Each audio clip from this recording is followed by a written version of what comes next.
Oke, kita mulai ya. Sebenarnya banyak sekali yang punya impian pengen punya passive income, tapi ternyata mungkin banyak yang pengen punya, cuman gak action, pengen mencari inspirasi dan lain-lain, tapi akhirnya nggak pernah terjadi dan nggak punya passive income tersebut. Nah, sebenarnya apa aja sih yang menjadi masalah? Kenapa akhirnya orang-orang ataupun teman-teman lain nggak bisa akhirnya memiliki property cost ataupun take action di bisnis property cost ini? Yang pertama adalah mereka sebenarnya belum merencanakan secara detail dan secara menyeluruh mengenai proses ataupun planning pada pensiunan mereka. Dalam arti di sini adalah mereka cuma hanya ingin, ya, saya pengen pensiun, saya pengen punya passive income gitu. Tapi mereka nggak pernah merencanakan secara detail apa saja yang perlu mereka lakukan agar mereka bisa mendapatkan ataupun bisa mencapai goal dari pensiun yang mereka inginkan tersebut. Nah, setelah saya kupas secara tuntas dan berdasarkan beberapa klien kami maupun member dan pengalaman saya pribadi, ternyata saya menemukan beberapa hal. Ini sebagai contoh aja, ada salah satu member kita yang akhirnya pensiun. Nah, ternyata dia adalah tulang punggung keluarga.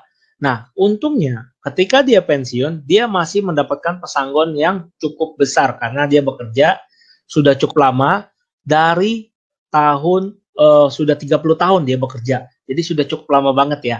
Nah, bayangkan Anda yang baru bekerja belum tentu mendapatkan pesangon seperti beliau ini. Nah, kebetulan beliau di salah satu perusahaan multinasional yang cukup terkenal dan pesangonnya cukup oke, sehingga mereka saya sarankan untuk akuisisi bisnis property cost. Nah, buat teman-teman sekalian yang masih bekerja, saran saya mulai pertimbangan. Kenapa? Karena banyak sekali aturan-aturan maupun undang-undang dari pemerintah, terutama UU Cipta Kerja, yang mungkin akan banyak memangkas kebijakan-kebijakan maupun pemberian pesangon yang sangat besar sekali sebelumnya di angkatan tahun 2000 ataupun kita bilang di generasi zaman boomers atau baby boomers, itu mungkin sangat besar. Nah, seperti contoh member kita yang ini, dia sekali dapat pesangon itu bisa miliaran. Nah, kalau menurut saya untuk saat ini, sebagai kita yang bekerja saat ini di perusahaan, menurut saya sangat sulit sekali untuk mendapatkan uang pesangon ataupun uang pensiunan yang nilainya sampai miliaran. Ya, ibaratnya kalau waktu saya dulu berhenti kerja, itu dapat pesangon 1 bulan gaji pun sudah bersyukur sekali gitu. Biasanya kebanyakan malah nggak dapat sama sekali gitu. Nah, itu yang perlu Bapak Ibu dan teman-teman pertimbangkan ya. Nah, terus dari impian tersebut tentunya kita juga harus tahu nih kenapa sih prospek dan peluang di tahun 2021 ini bisnis property cost cukup baik sekali. Nah, seperti yang teman-teman ketahui dan Bapak Ibu serta Sobat Cosplanner ketahui, saat ini kenaikan properti itu bisa dibilang stagnan ataupun penjualan properti juga menurun, berhenti. Nah, berdasarkan data yang saya dapat ya, waktu di triwulan 2020, karena 2021 kita belum pegang datanya, itu dari Bank Indonesia ada kasih tahu ke kita di datanya itu, bahwa penjualan properti itu menurun sebanyak 43%, alias kenaikan harga properti melambat ataupun pelan, bahkan bisa saya bilang, ini adalah momentum terbaik Anda untuk membeli property cost ya. Nah, kenapa saya bilang terbaik untuk membeli property cost?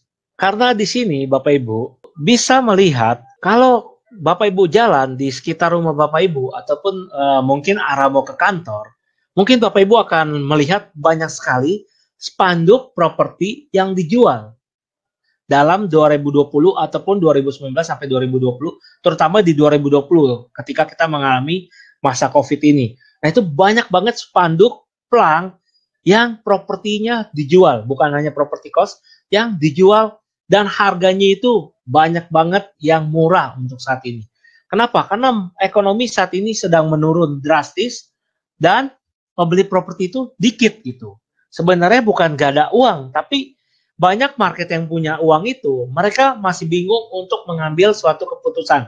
Nah, akhirnya dana-dana tersebut sekarang banyak beredar di pasar saham. Makanya teman-teman gak usah kaget kalau saham di pandemik ini jadi ngetren, jadi banyak yang investasi saham gitu.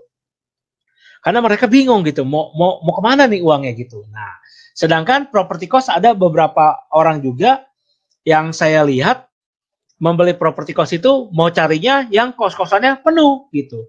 Tapi maunya murah. Nah, itu nggak akan ketemu Bapak Ibu. Kenapa? Karena orang yang kosannya penuh dan hasilnya bagus, dia nggak akan mau jual murah Bapak Ibu. Nah, gitu. Saya juga nggak paham itu ajaran dari pembicara mana. Tapi menurut saya gini logiknya, kalau Bapak Ibu punya ayam yang jago bertelur, mau nggak sih jual ayamnya atau mau jual telurnya aja? Nah, kurang lebih seperti itulah Bapak Ibu. Nah, tapi kabar baiknya juga karena kita punya ilmu dan mengerti, tentunya properti-properti murah tadi akan kita bisa kelola. Setelah masa pandemi ini, mungkin properti kos yang tadi awalnya sepi akan menjadi penuh kembali gitu. Kenapa? Karena pandemi ini bisa dibilang adalah krisis global, di mana semua orang dan semua lini bisnis usaha terkena dampaknya. Bisnis properti kos ketika di masa pandemi awal sampai di bulan September itu kita masih okupansinya sangat bagus di atas 90%. Nah, ternyata ketika mau masuk di Oktober, November, Desember, okupansi kita juga menurun di bisnis properti kos bulanan. Kenapa? Karena udah mulai banyak perusahaan yang tutup dan banyak karyawan yang kena PHK. Sehingga orang-orang yang mau ngekos jadi berpikir kenapa? Udah, gue udah di PHK ngapain ngekos lagi? Akhirnya dia berpikir untuk pulang kampung. Nah, ini yang sekarang terjadi gitu. Jadi kalau teman-teman yang bisnis properti kosnya saat ini mengalami penurunan, gak usah khawatir. Kenapa? Karena saya sendiri juga mengalami. Tapi ya puji Tuhan sekarang sudah mulai okupansinya naik lagi dan kos-kosannya tinggal satu kamar lagi sudah penuh kembali. Kenapa? Karena perekonomian sudah mulai terbuka lagi. Dalam hal ini adalah kantor mulai sudah dibuka dan sudah bisa orang-orang masuk bekerja. Sehingga orang-orang yang dari luar kota sudah mulai mencari kos-kosan agar bisa ke tempat kerjanya itu dekat. Nah, gitu. Jadi teman-teman gak usah khawatir kalau pas saat sekarang ini dapat properti murah, aduh, tapi kalau kosannya dikit isinya gimana nih Pak Iwan? Nanti saya rugi dong. Nah, justru itulah ini peluangnya gitu Bapak Ibu. Kalau rame dia nggak akan mau jual murah gitu ya. Nah, ini grafik penjualannya menurun ya. Data ini saya ambil dari Bank Indonesia. Nah, ini diinformasikan juga kemarin triwulan yang 2020-nya. Nah, ternyata saat ini adalah waktunya untuk berinvestasi di bisnis properti kos. Kenapa? Saya sempat posting di Instagram saya waktu itu. Ada Pak Hotman Paris yang awalnya banyak bermain di villa dan apartemen. Mulai masuk melirik kos-kosan. Di situ dia kasih signal bahwa saya lagi masuk ke daerah gang untuk membeli dan akhirnya berhasil bayar uang muka gedung mini kos-kosan di video ini dekat Bandara Denpasar. Nah, dia kasih informasi itu. Hai para kapten pesawat dan pramugari, sekarang bisa ngekos di tempatnya Hotman Paris. Nah, gitu. Nah, jadi dari sini dia juga sudah mengasih signal bahwa dia juga sekarang sudah mulai masuk properti kos. Kenapa? Karena banyak banget barang-barang murah. Jadi kalau Bapak Ibu punya uang sekarang, kalau menurut saya paling enak masuk ke investasi properti kos. Kenapa? Deposito juga sekarang bunganya turun. Saya juga deposito saya sudah saya alihkan ke saham dan properti untuk saat ini. Lalu kenapa saya sekarang tertarik banget untuk bangun aset di bisnis properti kos gitu.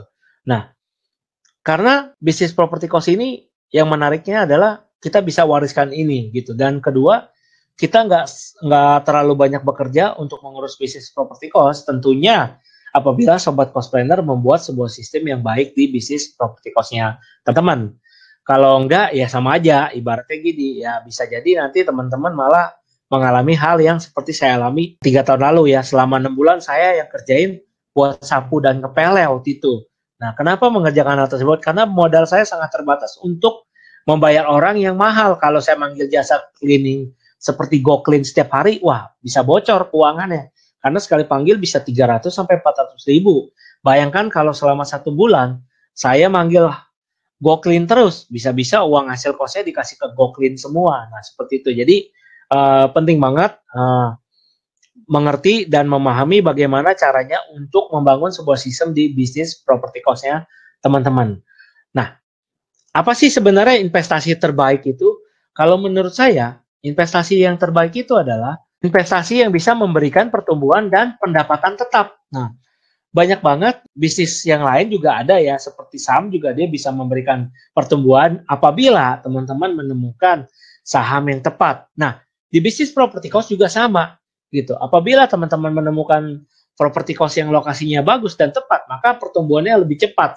Nah, tapi kalau misalkan tidak pun, ya kalau kata orang tua, walaupun ditaruh aja, tanah dijemur aja, itu pasti harganya naik seiring waktu.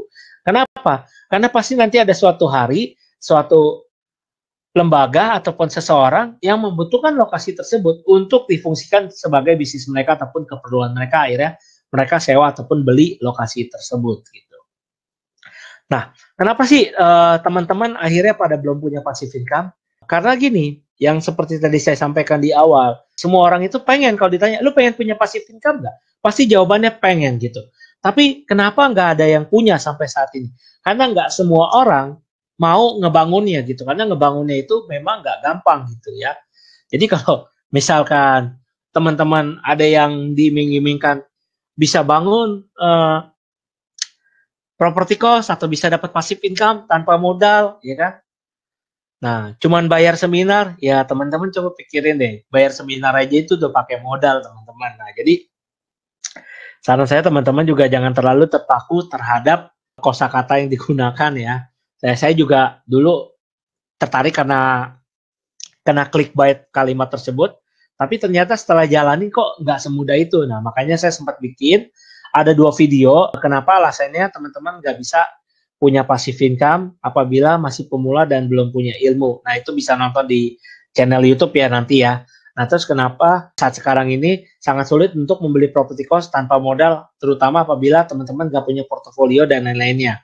Nah, itu teman-teman juga bisa nonton di YouTube You Business Cost yang judulnya Untold Story. Di situ saya ada bahas alasan-alasan dan perkembangannya secara lebih detail. Nah, ternyata yang paling penting itu adalah ketika teman-teman sudah punya mindset yang benar, tentunya teman-teman harus punya ilmunya atau kemampuan ataupun skill untuk melakukannya. Nah, setelah mempunyai kedua hal tersebut, teman-teman juga butuh satu hal lagi, yaitu action-nya.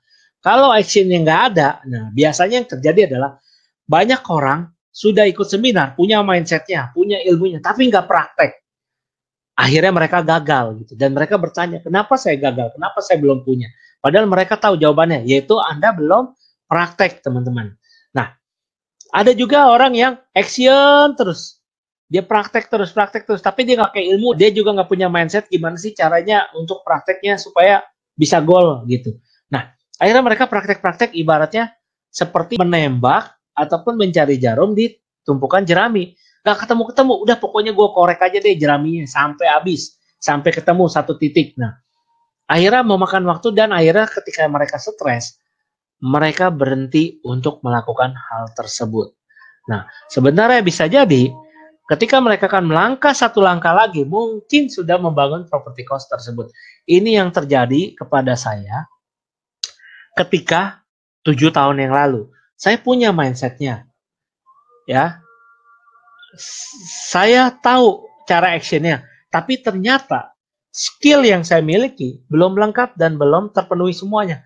Akhirnya kok saya gagal mulu, kenapa ya? Kok saya gagal mulu, kenapa ya? Nah, setelah saya struggle dan melakukan semua hal, akhirnya saya menemukan ketiga hal tersebut sehingga membuat saya lebih mudah untuk melakukannya secara berkala maupun terus-menerus setiap tahunnya.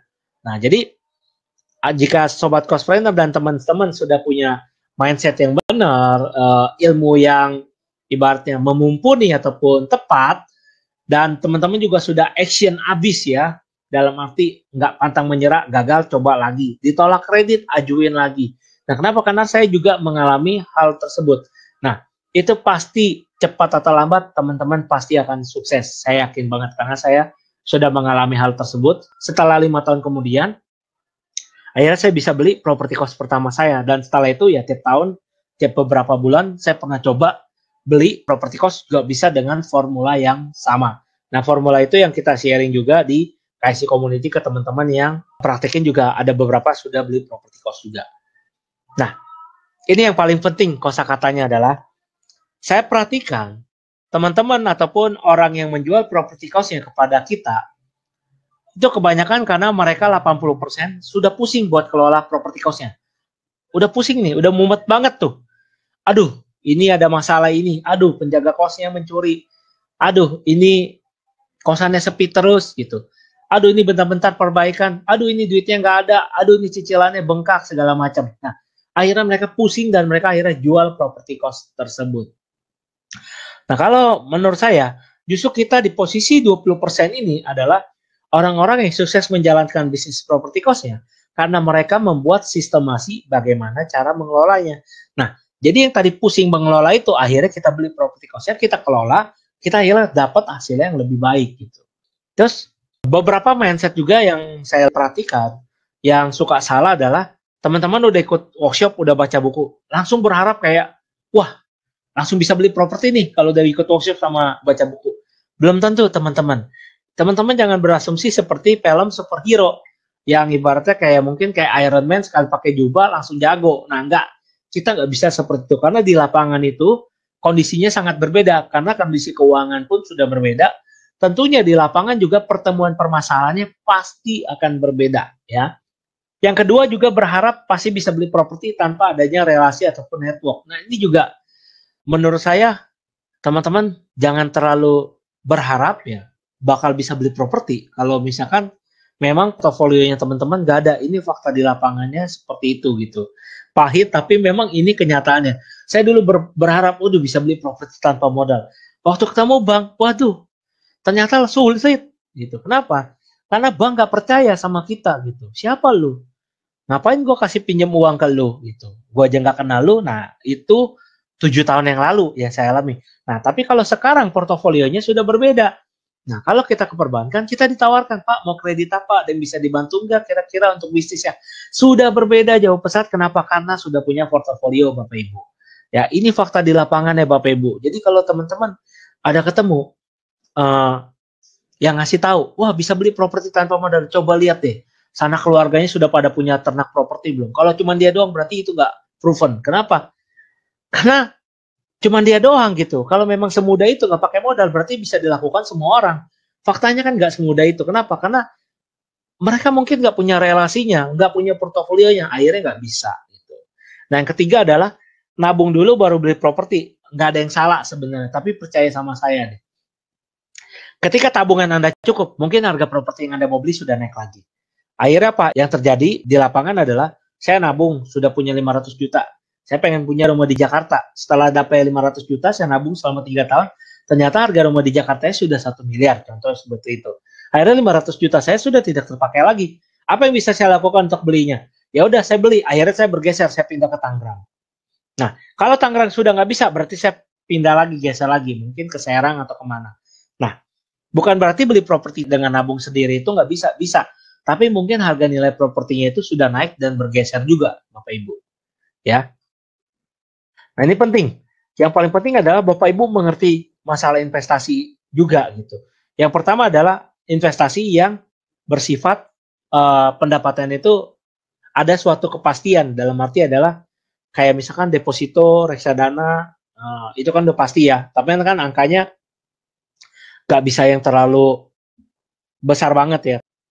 Bahkan sekarang udah mulai banyak obligasi-obligasi seperti kayak surat berharga pemerintah ataupun mungkin surat utang negara yang dimana mereka kasih kayak jaminan fixed income.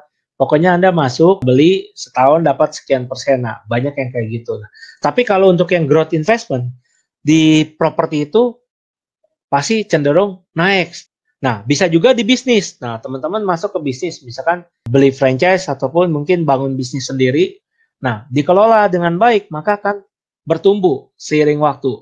Tentunya kalau pengelolaannya tepat. Kalau nggak tepat ya jatuh juga, amblas, alias bangkrut juga gitu investasinya. Saya mau bagikan buat teman-teman ketika mau membeli suatu properti cost ya, ketika sudah tahu ya, salah satu signalnya tadi sudah dikasih tahu juga sama Bang Hotman di area Bali dekat Denpasar. Nah, kalau misalkan yang sekelas dia pun sudah masuk area sana, berarti dia sudah cek juga di sana potensinya seperti apa. Betul ya Bapak Ibu ya.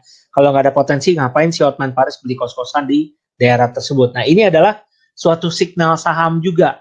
Ya, tapi dalam arti saham untuk investasi bisnis property cost. Nah, sebelum Bapak Ibu mengakuisisi bisnis property cost, saya ada beberapa tips yang bisa saya sampaikan dulu supaya teman-teman ketika investasi di prospek yang peluang bisnis property cost tahun ini tidak mengalami kesalahan fatal seperti yang pernah saya lakukan juga.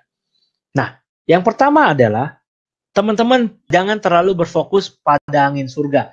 Nah, maksudnya gini, kalau Bapak Ibu pernah membaca buku saya, pasti paham mengenai masalah angin surga ini. Dalam arti seperti ini. Yang pertama adalah, misalkan Bapak Ibu ditawarkan oleh si agent ataupun pemilik properti.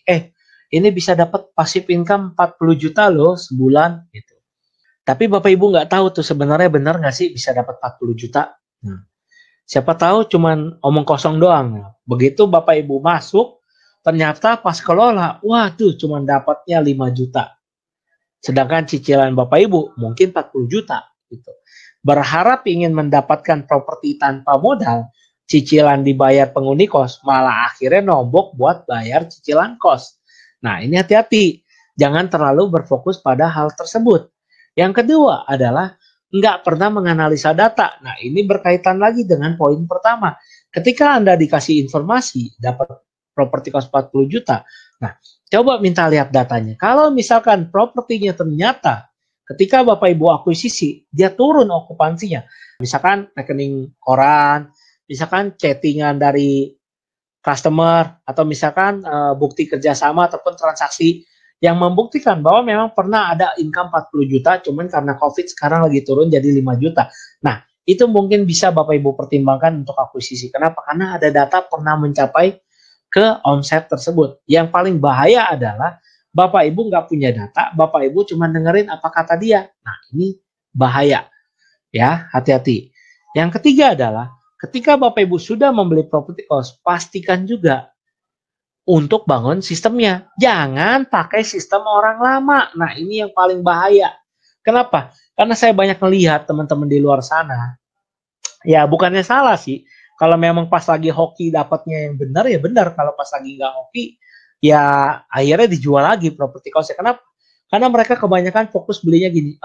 Itu udah jalan ya kosannya. Oh iya, ya udah deh, Bapak pokoknya tinggal jalankan aja. Nah, tapi Bapak Ibu nggak punya bekal sama sekali untuk sistemasi kosan sendiri. Nah ini bahaya. Kenapa? Karena waktu begitu Bapak Ibu beli, yang menjalankan itu kan selama ini adalah penjaga kosnya. Nah ini saya alami sendiri ketika di properti kos pertama saya. Nah ketika saya sudah take over, ternyata penjaga kosnya kabur. Akhirnya apa? Kita bingung. Ini jalanin kosnya gimana ya? Karena selama ini penjaga kos itu yang ngejalanin sistemnya. Nah ini akan menjadi bumerang buat Bapak Ibu yang nggak mengerti cara membangun sistem di bisnis properti kosnya Bapak Ibu. Hati-hati ya. Bukan berarti gini, Bapak Ibu take over, kosannya keisi, sama penjaganya itu udah pasti aman. Belum tentu. Saya pernah mengalami, malah saya take over sama penjaganya. Penjaganya justru yang mencuri kosan tersebut. Gitu. Akhirnya dalam arti mencuri di dalam kosan tersebut. Nah, yang keempat adalah, teman-teman jangan terlalu fokus pada konsep properti tanpa modal. Nah, ini saya bukan bilang beli properti tanpa modal itu nggak bisa ya. Bisa, tapi bukan untuk pemula. Itu faktanya di lapangan seperti itu. Nah, yang paling penting adalah fokus pada konsep beli properti dengan modal yang seminimal mungkin, yang hitungannya masih masuk sama akal sehatnya Bapak Ibu, dan hitungan analisanya masuk. Ini yang paling tepat. Kenapa? Kadang-kadang gini, dulu saya berfokus pada properti tanpa modal. Saya akhirnya banyak menghilangkan peluang-peluang bagus yang sebenarnya ada di depan mata. Kenapa? Karena mindset saya adalah kalau pakai modal saya nggak mau. Padahal modalnya nggak gede waktu itu. Cuman keluar duit 5 juta, 10 juta. Cuman karena mindsetnya adalah saya mau belinya properti kos tanpa modal. Kalau pakai modal tuh nggak keren. Akhirnya saya nggak dapat peluangnya. Nah, setelah saya banyak mengikuti seminar di internasional maupun lokal, saya mulai menemukan beberapa puzzle-puzzle dan benang merah yang terputus. Akhirnya saya berubah. Di 2017, saya pakai modal gitu. Nah, modalnya berapa? Modalnya yaitu cuma 25 juta saja gitu. Nah, 25 juta saya dapat properti cost gitu. Seharga 1,5 miliar dan transaksinya di 1,3 miliar gitu. Nah, dari situ saya dapat cash flow-nya itu cukup bagus, dan selain bisa membiayai sendiri, kita juga dapat cash flow positifnya gitu. Nah, kalau sekarang nilai propertinya berapa? Sudah pernah ditawar oleh orang 2 miliar, tapi saya nggak jual. Kenapa? Karena saya jual belum tentu saya dapat cash flow-nya yang bisa seperti saat ini. Gitu. Valuasi aset itu akan terus naik. Kenapa? Karena properti itu akan naik terus, di appraisal bank naik terus gitu. Nah, kalau sudah naik ya minta dicairkan lagi uangnya gitu ya. Nah, jadi kalau teman-teman ketemu properti cost lain kali, Kalau disuruh DP-nya cuma 5 juta, 10 juta, dan Bapak Ibu bisa ambil, maksudnya dalam arti bisa akuisisi properti cost dan akan tembus baik kredit ataupun punya cara pembiayaannya, saran saya ambil. Jangan fokus, aduh kalau keluar 5 juta, 10 juta, saya nggak mau deh, soalnya pakai modal. Saya kan maunya properti tanpa modal. Nah, ya udah kalau Bapak Ibu berpikir seperti itu, percaya saya deh, 5-10 tahun juga susah nemunya. Karena saya udah ngalamin, 7 tahun nggak ketemu gitu ya. Nah, itu bisa Bapak Ibu pertimbangkan, benar nggak sih perkataan saya ini? Kalau misalkan memang teman-teman sudah mempraktekkan yang namanya mau beli properti tanpa modal di lapangan ya. Terutama kalau teman-teman yang sudah prakteknya di atas tahun 2017 ya. Kalau di bawah 2017 masih gampang, kenapa? Karena perbankan juga nggak pakai modal bisa. Kalau sekarang perbankan minta bukti DP. Kalau nggak ada DP, dia nggak mau kucurin dana. Kecuali Bapak Ibu punya portofolio yang baik dan bagus, dia bisa pinjamkan dulu sebagai kredit modal kerja. Oke. Nah, terus kemudian yang kedua adalah teman-teman juga harus mulai bisa mempelajari bagaimana strategi pemasaran bisnis cost tersebut. Nah, bisnis property cost itu jangan cuma ngandalin offline, tapi kita juga harus pakai online-nya juga. Ya, zaman sekarang Bapak Ibu tahu lah segala sesuatunya sudah bisa dicari dari handphone kita, ya kan? Jadi kalau kosannya Bapak Ibu masih nggak bisa dicari lewat online, cuman bisa ketemu kalau pas lagi ke lokasi lihat pelang, spanduk, jimat pampir yang ada tulisan ada kontrakan, disewakan, dan lain-lain. Nah, menurut saya itu akan sulit sekali untuk membuat okupansi bisnis properti cost Bapak Ibu menjadi penuh ataupun full okupansinya ya. Itu Bapak Ibu juga perlu perhatikan di sisi strategi marketingnya harus penuhin. Nah, buat Bapak Ibu yang memang sudah punya bisnis properti cost ataupun apartemen ataupun guest house, saya sama teman-teman lagi bikin satu aplikasi yang bisa kita gunakan secara bersama. Aplikasi ini masih dalam tahap beta ya, tapi sudah bisa listing dan sudah bisa booking sistemnya. Akan kita lakukan secara bertahap di 2021 ini. Kita akan update beberapa fitur baru seperti akunting, tools marketingnya, booking sistemnya, sama untuk reminder sewa dan cara pengelolaan kos-kosnya sesuai standar KIC yang biasa ini kita gunakan. Jadi teman-teman yang mau join KIC bisa gunakan tools ini untuk kelola kos-kosannya sendiri juga bisa ya. Ya tentunya kita di sini nggak mengajarkan bagaimana cara pengelolaan, tapi ada tools-tools yang bisa membantu Bapak Ibu untuk mengelola kos-kosan ataupun apartemennya Bapak Ibu lebih mudah supaya nggak dibohongin oleh penjaga kos ataupun pengelola kosnya. Nah, yang ketiga adalah Bapak Ibu juga jangan berhenti untuk fokus belajar ilmu bisnis kos. Nah, saya ada beberapa produk juga ya. Yang pertama melalui buku ya, Bapak Ibu bisa beli buku seperti ini, harganya cukup murah 85.000. Bahkan kadang-kadang di Tokopedia saya lihat suka ada yang dapat promo dan diskon, harganya cuma sekitar 60 ribuan, 65 ribu sudah bisa beli juga ya. Nah, isi bukunya apa aja sih kalau misalkan Bapak Ibu mau beli? Ini isi bukunya. Yang bab 1 kita bahas kenapa harus memiliki passive income. Yang kedua, mindset sebagai investor property cost. Yang ketiga, fokus pada cash flow bukan capital gain. Ya, karena capital gain itu bonusnya. Yang keempat, solusi pendanaan yang bisa Bapak Ibu gunakan. Yang kelima, marketing dan manajemen cost secara simple, secara basic yang bisa Bapak Ibu praktekkan langsung. Yang keenam, untuk menuju kemakmuran yang berlimpah. Nah, juga bisa untuk follow di Facebook, Instagram, dan YouTube kita. Kadang-kadang kita suka update juga informasi.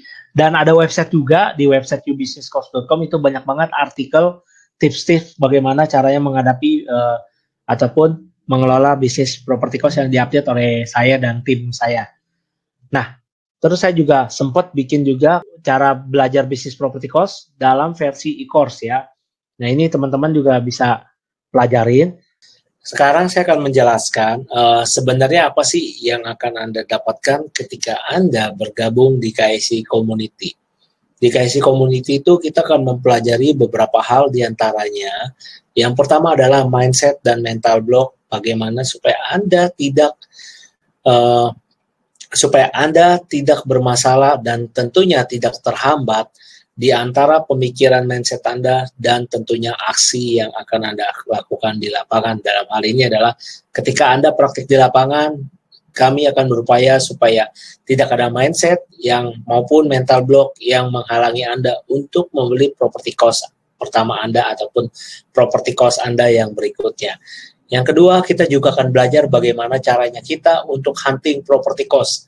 Di sini kita akan belajar bagaimana untuk menganalisa sebuah property cost, apakah layak untuk diakuisisi atau tidak, dan tentu pastinya kita juga sudah akan belajar apakah property cost ini layak untuk kita survei atau tidak, sehingga akan menghemat banyak waktu Anda dan tentunya biaya uji coba maupun trial error yang membuat Anda mungkin bisa kehilangan banyak uang down payment.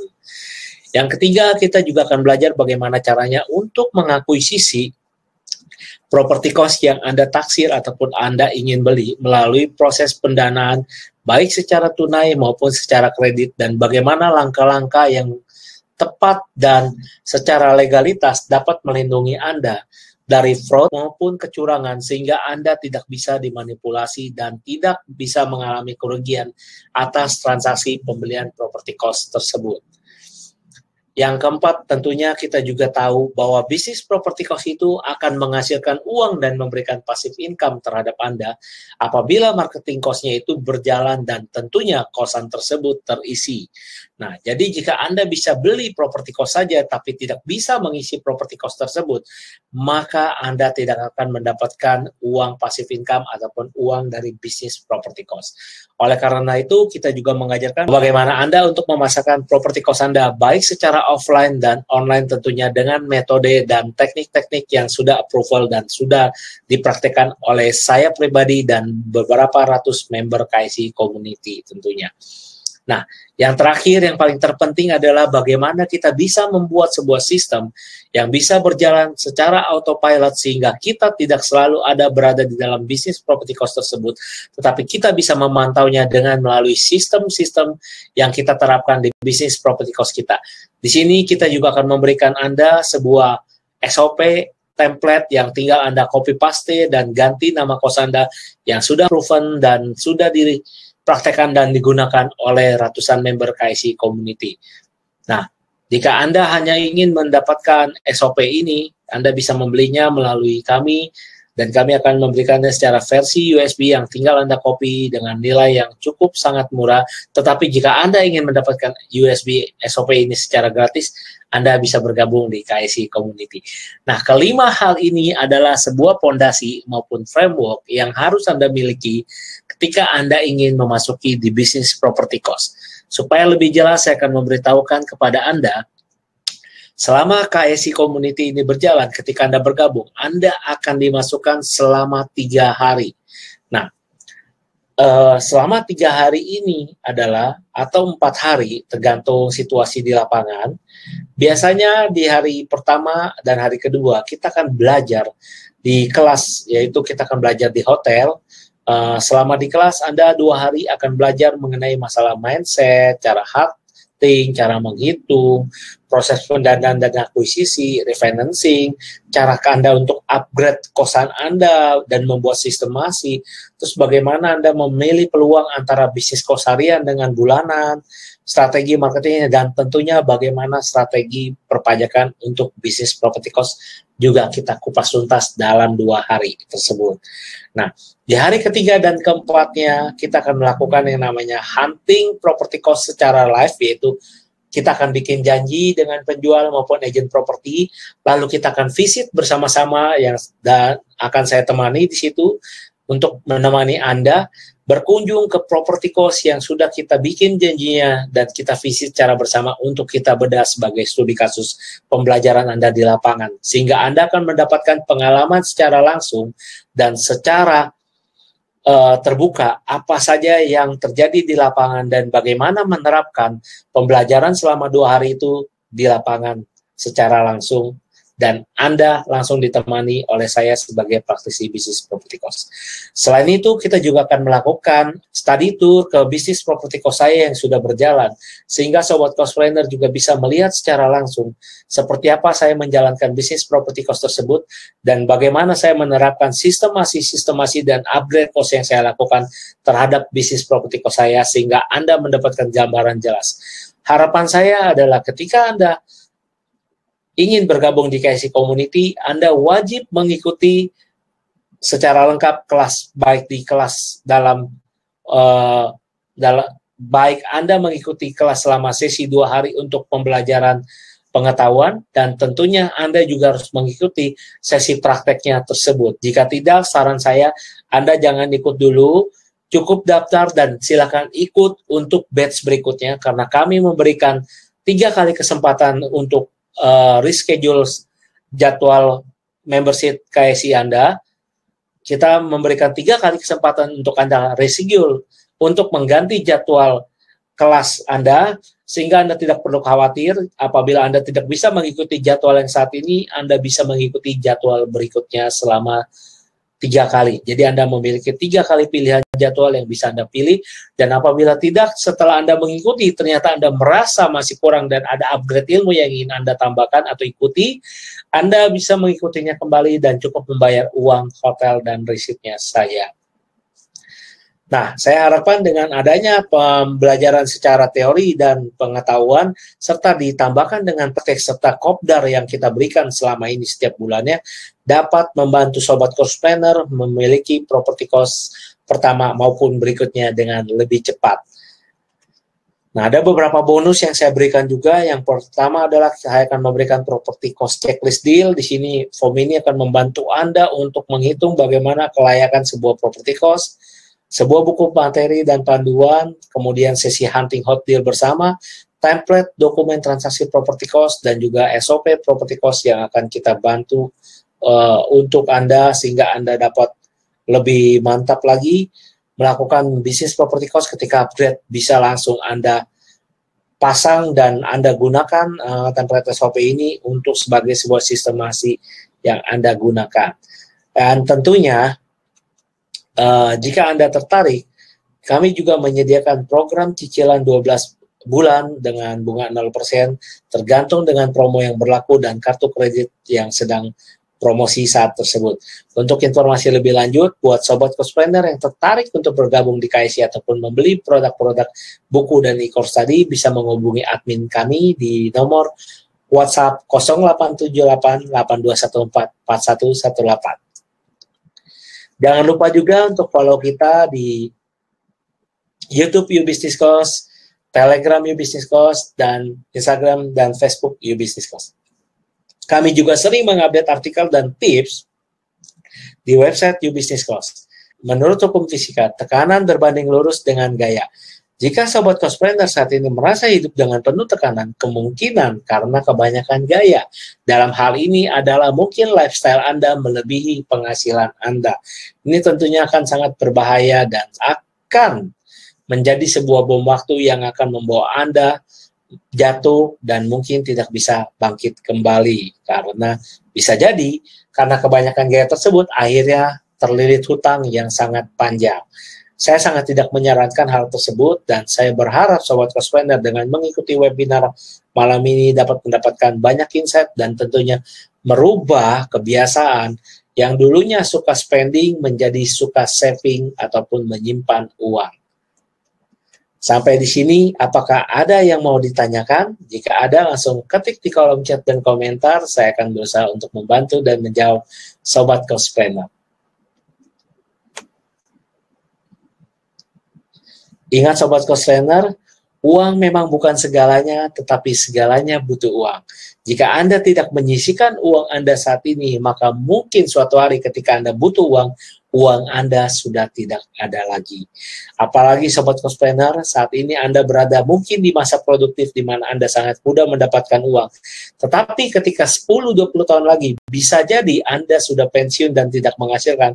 Akan disayangkan jika ternyata ketika memasuki masa pensiun, Anda ternyata tidak memiliki persiapan dan tidak memiliki bisnis maupun passive income yang bisa memberikan Anda penghasilan untuk menutupi biaya hidup ketika Anda memasuki masa pensiunan. Ini adalah beberapa contoh desain kamar kos yang saya miliki, dan kita akan berkunjung ke beberapa properti kos saya yang ada di gambar ini sehingga Anda bisa mempelajari secara detail dan secara teknis di lapangan, dan Anda tentunya akan mendapatkan gambaran yang lebih lengkap mengenai bisnis properti kos yang sesungguhnya.